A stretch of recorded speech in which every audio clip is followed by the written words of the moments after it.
Россия Дәүләт Думасына Татарстаннан сайланган депутат Илдар Гыйлметдинов республика халкы белән онлайн очрашу үткәрде. Үзара аралашу Бердәм Россия партиясенең җәмәгатьчелекне кабул итү бүлмәсендә узды. Сораулар да күп төрле иде. Безнең халыкны төрле мәсьәләләр кызыксындыра.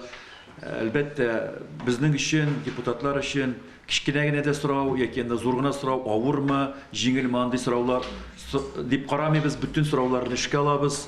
Безнең өчен һәрбер безнең сайлаучының сүзе әһәмиятле, һәм без мөмкин булган кадәр үзебезнең бергәләп район, республика министрлыклары белән бу мәсьәләләрне безгә хәл итәргә кирәк. Яшел Үзән районында яшәүче берәүне йортында озак вакытлар су булмау борчый. Икенче берәү район басмаларыны язлу проблемасын күтәреп чыкты.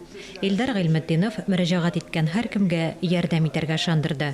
Дәүләт Думасы депутаты шулай ук төрле сәбәпләр белән торак коммуналь хуҗалыгы хезмәтләре, шул исәптән җылылык һәм электр өчен түләүгә ташламалар алмаган авыл укытучыларына да ярдәм итәргә ниятли. Кешеләрне ике теллелек, элмә такталарны татар һәм рус телләрендә язу мәсьәләсе дә кызыксындыра. Бер иптәш кызыксынды, бу безнең ике дәүләт телендә аңлатмаларның булуы кирәк дип, урамнар анда, исемнәр, мин әлбәттә аңлатырга тырыштым. Безнең зур комиссия эшли, әлбәттә без рус һәм татарчага тәрҗемә иткән, безнең ике дәүләт теле буларак тәрҗемә иткән исемнәр, алар аңлашылырга тиеш, русларга да, татарларга да тәңгәл булырга тиеш.